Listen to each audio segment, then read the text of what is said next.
Hey, everybody. This is Hard Times Strong Men podcast with 6 and 7. Let's kick it.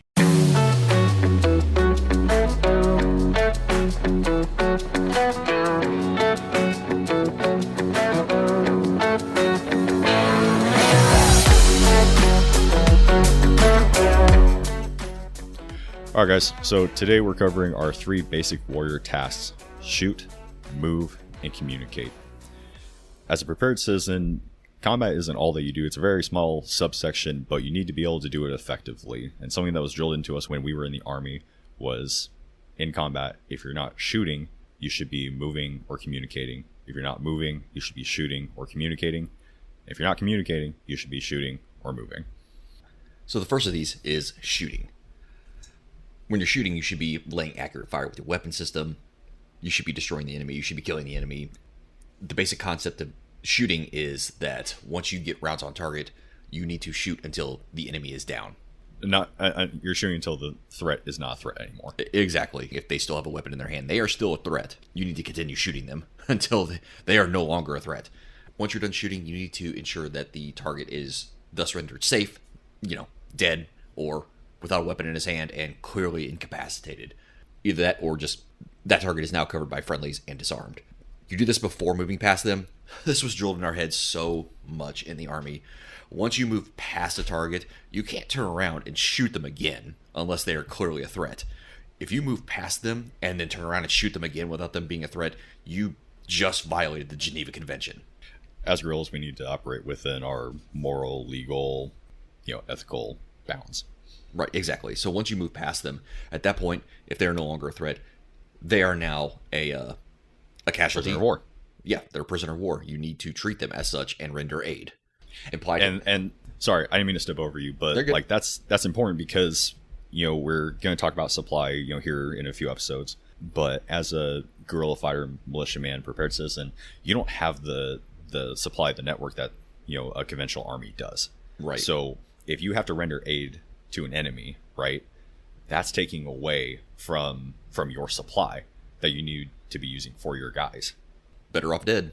Kind of a morbid way to think about it, but it's the economics of warfare. Yep, exactly. So in order to be able to shoot proficiently, this is going to require that you actually practice with your weapons, that you know your weapons, that you can understand even malfunctions with your weapons and be able to counteract that. You need to do this on every level within your network. So if you're going to have someone who's carrying somehow a 240 Bravo, a machine gun, you need to know how to operate that weapon. The same as if that person needs to know how to operate your weapon. You need to be able to operate every weapon system within your network. Ideally, a lot of people talk about that guy's a loot dropper or whatever. It's really easy in the States because the AR-15 is so prolific. If you know how to use an AR-15, you can use 9% of the weapons in the States. Going off weapons familiarization, you should learn how to use an AK. You should learn how to use all these different weapon systems in case you need to resupply off of fallen enemies. Or if you're resupplying off of fallen enemies, you need to understand what ammo you are picking up. You need to understand what ammo goes into your weapon, because if you're running a 300 blackout and you try putting 5.56 in there, you're gonna have a bad time. And the same goes if you're running a 5.56 or 223 weapon like an M4 and you throw a 300 blackout in there, that weapon system will fail to function. And by fail to function, I mean explode in your hands. Yeah, I mean, something that I talk about a lot is cross-loading. Make sure that the weapons you use in your team and your network are all the same, so you can, offload ammo, use the same weapon systems. You like 300 Blackout. I love 300 Blackout. Really great rifle, and, that's probably what you would use most of the time if you were, in an urban environment. If I didn't know that, I just picked up one of your mags, or you threw me a mag, hey, take this. I threw in my AR, then, hey, you just made a casualty. Yeah, I'm going to have a fun time, but you're not. Yeah, that's so great. We're so morbid. It's great.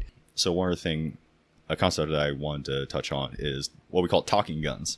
This plays into movement and communication. When you're shooting, if I hear, so me and Six are on a team, and Six is shooting, suppressing the enemy, I know that I can move because he's laying down accurate fire. He's keeping their heads down. As soon as he stops, I need to be at a place of cover and concealment, and I need to pick up that fire.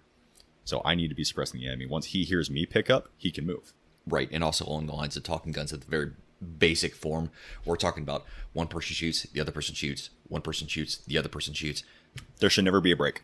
Right. And they do this so that you can conserve ammunition. However, once somebody goes to reload, you need to pick up your volume of fire. Right. So if, this, takes place in reloading and malfunctions, that's why you need to be communicating that. Right, exactly. This is where we're going to get into how everything meshes, how everything goes together. Because I know we say this a lot, but this stuff will save your lives. This stuff will save other lives. If you don't know that someone else is reloading, then, in a combat situation, you have to assume that they are probably injured. And at that point, like, if you're not communicating that you're reloading or that you have a malfunction or whatever, and if someone assumes that you're injured, they can move from where they are and expose themselves to enemy fire. And then you have a casualty that was just inadvertent, that didn't need to happen. And that's what we're trying to avoid. Right. And a lot of this, outside of the, the didactic concepts, it goes into knowing your team, knowing your network, training with these guys, living with these guys, learning by doing. Right, exactly. And this may seem like the stereotypical, kind of like crazy backwards or even militia talk, living with people, shooting with people, training with people, but it's necessary. Like, if it comes down to it and you get into a situation where you are actually in combat somehow, if you get into a stuff hits the fan kind of situation, and you are wildly untrained and you're going in with a network that you don't even know, there are a lot of problems that can arise from that. Especially from the fact of not knowing them not knowing you, and knowing how each other operates. Along with talking guns comes the concept of bounding. So when one person's shooting, the other person should be either reloading or moving. And in this case, we're going to talk about moving. Yeah, so move. In combat, in contact, you're either closing with the enemy, you're either moving to the enemy, or you're evading the enemy, you're breaking contact. In all of this, you need to maintain your situational awareness. When you're looking at your, at your terrain, you need to keep in mind OCOC, which is observation, fields of fire, avenues of approach, keen decisive terrain, obstacles, cover and concealment. Every time that you move, you need to be moving to a place of cover and concealment.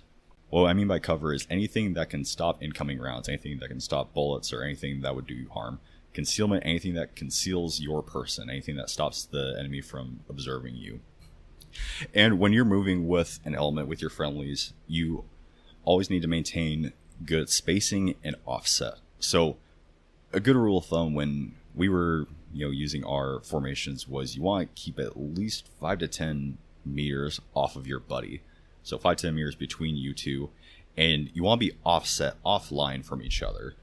Reason being, whatever formation you're in, you're going to want to be able to react to contact in all directions, in front of you, behind you, to either flank. In the case of incoming fire, munitions, whatever, you're trying to avoid a mass casualty. There was a video I just saw on Instagram like a few days ago where a Ukrainian sniper took out like 3 or 4 Russians because they were all in a line heading down this narrow road, and you can't make it easier. So we can go into more formations, but the concept is maintaining spacing and offset. You're trying to avoid mass cal, you're trying to avoid fratricide, you're trying to avoid shooting your buddies. And when you're not in contact, when you're moving to contact, or just out on patrol, you need to maintain your situational awareness. So a couple acronyms to help you do that is SILS and OCOC. So SLLS, stop, look, listen, smell. If there's a change in the environment, birds flying away, suddenly all the animals stop making sounds, you're stopping movement. You're looking around, looking for anything that doesn't belong there. You're listening to hear, footsteps, fire, metal on metal, smell. So you can, like we talked in our census class, you can smell fuel, fire, aftershave, whatever. Anything that shouldn't be there in the environment, you're trying to avoid walking into an ambush. And after SILS, you're looking for OCOC, which stands for observations of field of fire. So, you're looking for where an enemy could be. You're looking at where they would be firing from. You're looking at avenues of approach. So the A, if you're being funneled down to a valley, if you're being funneled into like the one road into an area, that is a great place for an ambush. You need to be looking for that. You're looking for, the K is key and decisive terrain. So if you're looking at big cliffs overlooking an avenue, if you're looking at ditches separating the road from the next terrain feature, be it a hill or whatever. Clock towers, crossroads, bridges. Exactly. Next, you're looking for obstacles. So, I mean, if somebody's dropped a tree across the path, obviously you're going to get stopped by that, and you're going to have to deal with that or climb over it, whatever. That's a great place for an ambush. You need to be looking for stuff like that. Cars parked in the road, obviously abandoned. I mean, barriers set up. Fording a river. Exactly. And you'll last see cover and concealment. I can't stress this enough. You need to be looking for cover and concealment everywhere you go in a combat situation, because you never know where the fire could come from, and you need to know where you're going to be going as soon as the contact happens. Exactly. And, not just in combat, but that plays into your situational awareness. Right, exactly. And once you start taking fire and you need to start moving, there's really 4 ways you can do this. You can start with a low crawl. We like to call it skull dragging. You get yourself as low as possible, like you are literally scraping your skull across the ground. That is as low as possible. You are as low as the worms. You do not want to get shot. That's what you should be doing. After that's the high crawl. So you're still low, but you're crawling, on your elbows. You're moving. Your head's kind of up, but you're still pretty low. You're still avoiding fire. Right. So reason for those 2, low crawl, you're making your silhouette as small as possible. Mm-hmm. And then the high crawl, you're still low, but it affords you greater movement. Right, exactly. You can move a lot faster doing that than with the low crawl. After that is what we call the rush. You may have heard it, the technique being called the 3 to 5 second rush, or the I'm up, he sees me, I'm down. So with the rush, that is your basic way of moving as quickly as possible by yourself. The technique known as I'm up, he sees me, I'm down is about 3 to 5 seconds long. It's a very, very strict thing. Don't go longer than that, otherwise you are probably going to get shot, and it's going to be a bad time. So after rushing comes bounding. Bounding is just the culmination of the 3 to 5 second rush, but with more than one person. So we have successive and alternating bounding. Successive just means that one person gets up, they move, they go down, and then the other person gets up, moves in line with them, and then drops with them. Alternating would just be that one person gets up, they move, and they set, and then the other person gets up, moves past them, and sets. It's like a stair-step technique. And then group movement techniques, so what we call our movement formations. 2 basic ones are wedge and the staggered column. So the quicker of the 2, the staggered column, imagine you and your buddies on either side of the road, offset from each other in a diagonal, kind of like a zigzag. With any of these, you're trying to keep your good spacing, like 10, 15 meters, and you're trying to keep good offset. So using the staggered column, like I said, it's quickly. You can go down a road, still retaining the ability to fire in all directions. Granted, in this formation, only the 2 guys at the front or the 2 guys at the rear can engage your front or rear contact, but everybody can open up on your flanks. Right. And we do this mainly just because staggering like that, while it is a quick way of moving, it also prevents a machine gunner from just aiming straight down your line, opening fire, and hitting everyone in a straight line. That's not what you want to do. The width of the offset is just to prevent, say, a mortar round from coming in, a grenade from coming in, an IED from an improvised explosive device from going off and taking out everyone. Because if you bunch up, that's what's going to happen if you step on an IED. It's going to take out literally everyone. So mentioning IEDs, you would use the staggered column on a road. Mm-hmm. It's not a road, a trail, whatever. Right. It's not very smart to use a wedge on a road. No. But so you're using the staggered column in restricted terrain, like a road or a creek bed or whatever. Right. Exactly. Because historically, we've seen that things like IEDs, pressure plates, explosives, whatever, are usually planted right in the middle or as close to the middle as possible. And this really came out of Vietnam, when the Viet Cong would put their traps in the middle of footpaths, and people would step on them. They'd go down into punji pits. So just a deep pit, just low enough where it's hard to get out of. And they put spikes at the bottom. They whatever. They laced them with feces, whatever, to cause additional problems. But we do the staggered column to stay out of the middle of the road and out of basically what we call a kill box. With any movement technique that we use, we are trying to avoid mass casualty events, and we're trying to avoid fratricide. Yes. You don't want more than one person going down at a time. You don't want to shoot your buddies. And the other movement technique is the wedge. And that's the one that we use most organically. If you're in an open area, if you are unrestricted with terrain, you're going to be using this in the Army. As we said earlier, your offsets or your spacing is going to be about 10 meters, 10 to 15 meters. This is normally run with it's always run with your leader in front, and then his team at a diagonal behind him. So your automatic rifleman, your grenadier, your other rifleman. This provides you with 360 degrees of security and the ability to fire in all directions. Right. Think the flying V from the Mighty Ducks. That's what it looks like. Right. So you can fire in front, behind, and to either side. You're completely unrestricted. And communicate. Communication allows you to aid in everybody's situational awareness, and you can report accurately. Yeah, whether it be friendlies or enemies, or even just like friendlies, enemies, vehicles, just any sort of call-outs, be it buildings, key terrain features, whatever you're looking for, that's what you're calling out. So implied tasks with communicate, you're always maintaining OPSEC and you're always maintaining COMSEC. So let's break this down like we're not in combat. All right, so OPSEC, operational security. You don't want people to know what you know. Yeah. All right. So if you're with your buddy that you just train with on the weekends in an elevator full of other people, you don't want to pipe in like, hey man, are you excited for training next weekend over at the ranch? Shut up. Located at this address? Yeah. Yeah. OPSEC is really easy. Just shut up. Don't talk about it. Loose lips sink ships. So COMSEC, communication security. Most oftentimes people are talking about this in the context of using a radio. Like OPSEC, don't throw everything out over the airwaves where potentially people could be listening in. Okay, so don't use your real names. Use your call signs. If you're in an operational environment, keep your transmissions really short. You can even do them at scheduled times if you're not actively in contact. Always assume that you're being listened to. That's the safest way to play it. Right.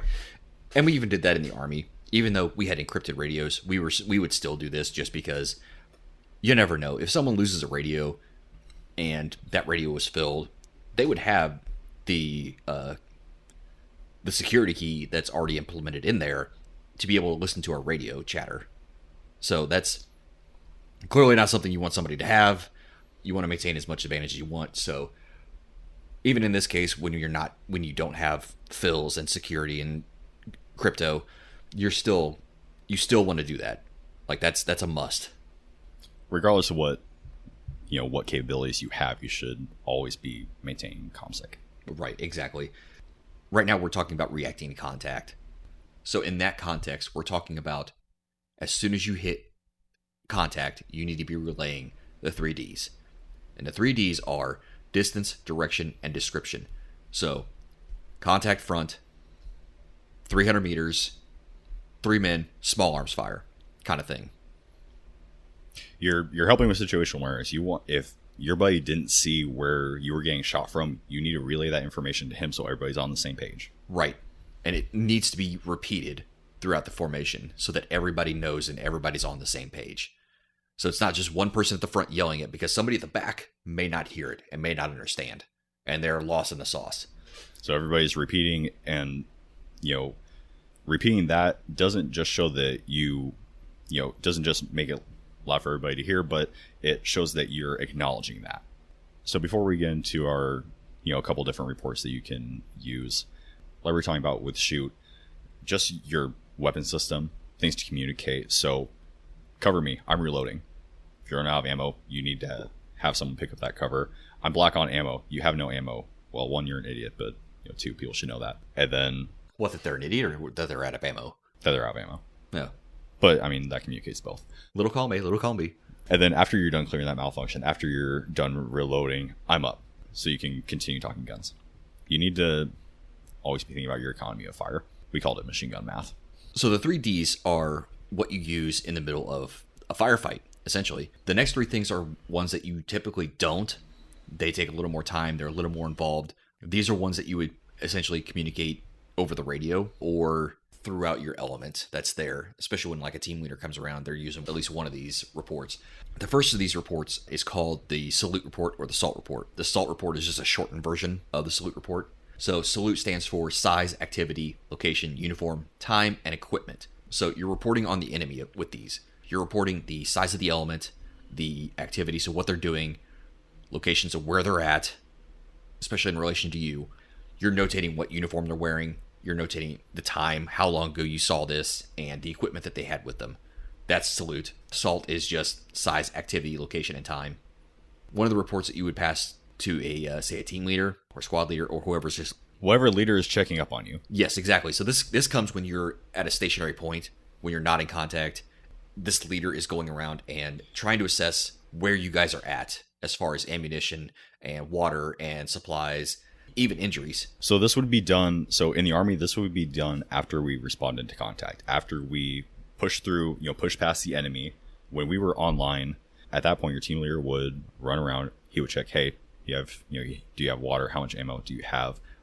Are you hurt? Do I have a casualty? And do you have all of your equipment? Right. This is called the LACE or ACE report. The LACE is obviously the more encompassing one. LACE stands for liquid, ammo, casualty, and equipment. ACE is just the LACE without the liquid. So liquid, they're talking about how much water you have. Ammo is, how much ammo do you have left in your magazines or in your weapon, whatever. If you're a casualty, and how's your equipment? Do you have your night vision? Do you have your weapon? Do you have your canteen cup? Who knows? They're just making sure that you have everything, that you didn't lose anything during the assault. So if you do have a casualty, this is when probably the most involved report comes in. We use this in the Army when we took a casualty during fire. This is called the 9-line medevac report. This is so that you can get, say, your medical evacuation coming, your Black Hawk, your Pedro, if you want to call it that. Common call sign that was in Afghanistan was Pedro. This will look different in a guerrilla context, right? Probably not going to have a helo. This could look like the back of a flatbed truck. This could look like a van. This could look like a train. This could look like an ATV, a boat, four-wheeler, whatever. This is just meant so that you can accurately give basically the rescuers, the evac, knowledge of what the situation is as far as how your casualty is, how many casualties, what's going on if you're under fire, and what kind of terrain features or equipment they're going to need to help facilitate this evacuation. So there's 9 lines to this. Obviously, first line is the location of the pickup site, so where you're going to be with the casualty for them to come. The second line of this is the frequency, call sign, and suffix. So what radio frequency you're going to be on so that when they get in the area, they can start calling out to you to find out where you are, what your ETA is, how the casualty's doing, and the call sign of what you are going to be, who they should talk to maintain ComSec. What do you know?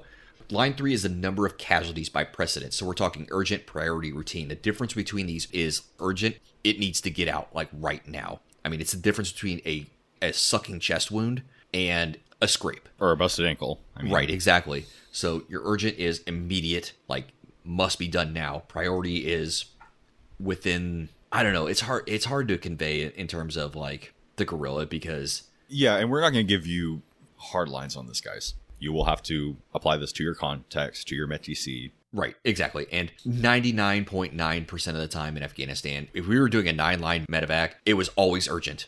Always, always, always urgent, because if you didn't, then the medevac chopper will not come for hours. And you want to get that casualty out of there and to the next line of medical treatment ASAP. So line 4 is a special equipment needed. So this could be a gurney, not a gurney, but a, Jesus, if you're calling for a gurney, you don't need a 9-line medevac. It's a rough day. Yeah, that's a really bad day. So anyway, that's a stretcher. That could be a hoist. So if you're in rough terrain and they had to lower a hoist down to pick up this casualty, they would probably need that. Maybe a ventilator. Fire departments have the jaws of life, so things to extract the casualty. Exactly. Line 5 would be the number of casualty by type. This would either be ambulatory or litter. So we're talking they can either walk, ambulatory, or litter, they need to be carried out. Line 6 is the security of the pickup site. We're talking either no enemy, enemy possible, enemy in the area, or active engagement. So enemy in area, need escort. This is pretty self-explanatory. Enemy possible, they could be in the area. Your medevac needs to know what they're coming into. Right, exactly. Because if they aren't prepared for that, you could potentially be making another mass cal, and then you don't have medevac for anybody else. Exactly. Line 7 would be your method of marking, whether it be a VS-17 panel, which was one side was bright orange, the other side was purple. It's just a big fold-out fabric panel that is easily seen. Refracts a lot of light. Yeah, orange against green, you're going to see that. It could be pyro, Flares. it could be smoke. The most common thing we used was smoke. You could also say that there is going to be no method of marking or other. So it could be, if you use other, you're going to have to explain what the method of marking is going to be. It could be like, I don't know, a sheet hanging out of a window. Other, I mean, like you said, you could hang a sheet out a window. You know, if you brought spray paint, you could paint a circle on the side of a building. I mean, that's more used for where your enemy's in your area and you're attempting to evade them. Right. So you don't want to broadcast where you're at. And line 8 would be your casualty, nationality, and status. One of the biggest ones we would run into would be Afghans being injured, because in Afghanistan, I hate to say it, but the Afghan National Army was probably the most ill-prepared army on the face of the planet. I'm not afraid to say it. They were garbage. They were terrible. No matter how much we trained them, no matter how much we ran through everything with them, they were still so bad at their jobs. Anyway, you're going to be calling out the patient's nationality and status, so how they're doing. Like, you know, are they awake? Are they coherent? Yeah, so in a guerrilla context, you know, this probably isn't a line you'll really use all that much, but, you know, you could transfer this to mean like, hey, I have an enemy casualty, I have an EPW. This would also work into like a language barrier. Yeah, exactly, because if you have someone speaking Spanish and none of you know Spanish, you're going to need a translator. Line 9 is your terrain or CBRN. Terrain is just as it is. What they're coming into. Yeah, exactly. CBRN. CBRN is an acronym that means chemical, biological, radiological, and nuclear. So this could be gas. This could be nerve agent. Your nerve agent. This could be the fact that the area just got like nuked or was exposed to some kind of radiation. That takes special equipment for the operators of, if it's a helo, they need to know that, and they need to be taking precautions as far as like dressing themselves. Or, you know, real world, hey, you know, I'm in this apartment building at such and such place, you know, they had a gas leak, there's carbon monoxide in the area. Yeah. You know, I think we're fine here, but it could be anything, right? And with the 9 line, we wanted to give you guys all the lines in their entirety because that's important, but you need to shorten this down to your context, what you're able to, you know, the information you're able to provide to people and what makes sense for you. When we passed the 9 line, it usually took the first 4 lines before the helo would leave. Like, they would be spinning up, but you would have to pass the first 4 lines, and once you did, that helo was in the air and it was coming to you. So that could take place with whatever evacuation method you have. In the case of line 4, that could just be that if you needed water, you would pass that too. Bring a case of water. Bring ammo in mags. You would need to state that. I can't stress that enough. If you say to bring ammo, that could just be that it's in a case, it's not magged, and then you're going to have to load a bunch of mags. If you're going to request like ammo, be sure to state that you need ammo loaded in magazines and how much. And as far as what you were saying just a second ago, you need to be establishing your SOPs now, your standard operating procedures now. You need to be establishing your call signs, what frequencies you'll be on, your PACE plan. PACE plan means your primary mode of communication, your alternate mode of communication, your contingency, and your emergency. And SOPs are written in blood. Exactly. We're talking SOP, we mean standard operating procedure. Everybody has SOPs. I'm talking even businesses have SOPs for how they deal with certain situations. It's a very common thing. Exactly. And part of the PACE plan as well, those are alternating forms of communication. We have voice. If I'm talking to you, you know, same room, voice communication, hand and arm signals, which we do a post on later, but I'm not going to try to describe how to hold your hands up. Your phone, radio, written word, actually, those are your range cards, your sector sketches. You need to be establishing these SOPs now before you have to write them in blood later. And following up on the 9-line medevac, do you want to talk about the misreport? Yeah, so a misreport, that's your method of injury. So what happened? Were they in a vehicle crash? Did they sustain a gunshot wound? Did they twist their ankle? Injury sustained. Hey, he's got a sucking chest wound, or he's got a laceration, a cut to his scalp. He has a broken finger. Symptoms present. Guys screaming out in pain. Hey, there's a lot of blood loss, or agonal breathing. His respirations are changed, and treatment given. I wrapped his finger up with a bandage. I put dressing on this laceration. I had to apply a tourniquet. I stabbed him in the leg with morphine. It's a really nice way of saying that. Yeah. They just took that thing and just jammed it in the leg. But you need to report stuff like that, especially if you administer medication. They need to know that. Yes. And we'll go over that in our medical classes. You are reporting everything. Everything matters. So another form of communication would be your weapon status. I know we kind of covered this, but let's cover this in a little more detail because this is really important when you're in combat. I can't stress that enough. You need to know what's going on around you. You need to report to everyone else what's going on with you so that they can understand and have an overall context of what's going on with their element. You could be conveying stuff like, cover me, I'm reloading, or just shouting reloading. You don't have to say cover me, just say reloading. Or shouting malfunction. Yes. Boom, boom, boom, boom, click, malfunction! Exactly. You can say, I'm out of ammo, I'm black on ammo. Anybody got a mag? I'm out. Relaying those kind of things. When you have a malfunction and you get the weapon system back in operating procedure, you need to say, hey, I'm up, weapon up, I'm green, whatever. But you need to convey that because while you're fixing this stuff, everyone else has picked up their volume of fire to compensate for your lack of fire. So everyone's going through ammo at a quicker rate. Obviously, that's an issue. So you need to get that volume of fire back down so everybody is at an equal level and expending ammo at the same kind of rate. All right, so to tie everything in together, we want to run you guys through Battle Drill 2, which is React to Contact. And if you're a visual learner, go check out our IG at Hard Time Strongmen Podcast. On there will be the visual for what we're talking about with Battle Drill 2. This is something you can easily do even without a weapon. You could do this in a park. You could do this in your backyard. You could do this with your buddies. You could hold sticks, whatever. It's the same concept, and it's applicable through... Well, in the word that you just used, concept, right? So all these things, these are not hard lines. You need to be able to apply this, adapt this to your context, okay? You're acting in contact, 2 guys, 5 guys, 10 guys. You're moving, and you take contact. So someone starts shooting at you. Immediately, you return fire. You try to establish your fire superiority. While you're doing that, everybody is getting online. So once they get online, at that point, you've already established where the enemy is, and you've established what kind of weapon system is engaging you. That's kind of important because once you establish what's engaging you, you can then plan to either engage the enemy or break contact. Because if it's a machine gunner, I'm going to say 9 times out of 10, you're going to try and break contact. You're going to get the heck out of there because you're in a kill zone. Exactly. So that defines if you're breaking contact or assaulting through. If you're walking down an alleyway and you get engaged by a 50 cal or 240, or if you're walking through a town and you get engaged by a sniper, you're going to be breaking contact. You're getting out of there. You're not going to be Call of Dutying this and like going Superman and trying to find this thing and chucking C4 and frag grenades into this. No. Chances are they're going to see you. They're going to shoot you because they're in a very, very good position. You want to get out of there in that case. But this is reacting to contact. This is essentially assaulting through. You're going to be taking out whatever's engaging you at this point.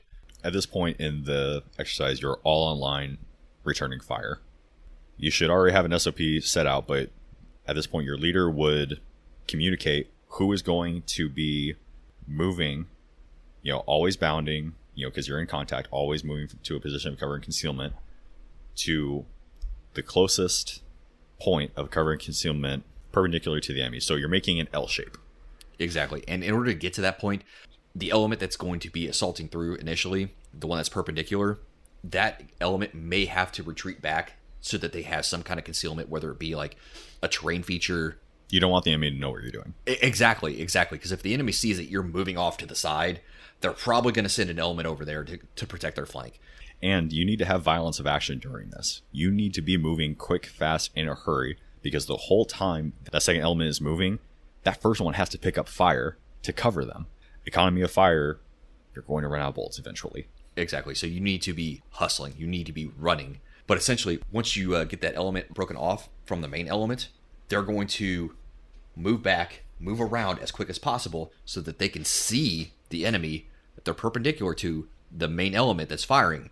Once you do that, that perpendicular element is going to call set to the first element. First element will relay back, shift fire. In which case, instead of shooting directly at the enemy, they're going to shift fire left or right, opposite of where the second element is, so that it's still, it still sounds like the enemy's being shot at to them. And you should always be trying to get accurate fires, but you're trying to avoid fratricide. So shift fire to the side. This can be fluid when you get the hang of it, to where that second movement or that second element is moving as that fire is shifting. The point is you're trying to not shoot your buddies, you're trying to give them space to move. Exactly, but you're also still trying to suppress the enemy so that they can move in on them. And anyway, that element, as soon as this shift fire happens, will then begin assaulting through the objective or, where the enemy is to either kill them or capture them. Usually, if they have a weapon and they've been firing at you, you're going to kill them. Or that's the primary objective is to kill them. Right. That second element has pushed through the enemy, pushed through the objective. They get to their endpoint, which they'll shout out, LOA, LOA, LOA, which is your limit of advance. That's as far as you're going. Normally, that's the end of that first element. The last guy of that element, and once he sees them pass him, he'll communicate to them so they can all stop. Yep. And once that second element is set, having just assaulted through the objective, the first element will pick up and then assault through the objective again. These people, this is where you get into the exception. If the enemy has been shot and is still a threat, that second element can then shoot the enemy again if they're still an issue. But once they get past that enemy, then they have to render aid. If they come back, they have to render aid. Otherwise, you're committing a war crime. Right. And this is all by doctrine, guys. We're not telling you to, shoot somebody on the ground, but this is what we were taught. Along those lines, when that second element pushes through the objective, gets online on their LOA, they're automatically pulling security for that first element as they push through. Right. And they're not pulling security back into the objective. They're pulling security outward. That first element moves to the end of that second element. Once again, last man is shouting out LOA once he sees his buddies move past him. At this point, both elements have gone online and pushed through the objective. They've killed or captured anything that's in there. That area is rendered safe. You would go through your LACE reports, your ACE reports, you get back into formation, and you'd move on.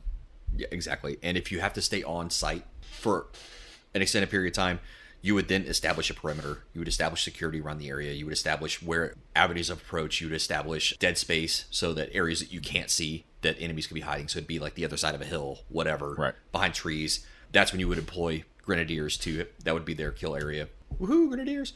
And we'll talk about that with weapons familiarization, what each weapon system is used for. Yes. So, what you were referencing, grenadiers, explosives, they're for large open areas, dead space. Essentially, what you've done is you've created a box. Like you said, the leaders would then go through, conduct LACE, ACE reports, whatever. Then you would search the site for sensitive information, intelligence, maps. You could resupply at this point if you use similar weapon systems. If not, and if you're in an occupied environment, render those weapons useless. Yep. This might be an SOP that your guys carry thermite so that you can destroy equipment. It might be that you strip all the bolts out, or whatever. You'd be thinking ahead on these things. Also, at this point, you would be if anything was left alive, they would be an EPW. You would conduct prisoner of war. You would conduct a search and everything that goes along with that. And I wanted to just do a quick fraggle what I just said. Never assume that a dead body is safe. So still search them like you would search an EPW. They could still be holding a live grenade.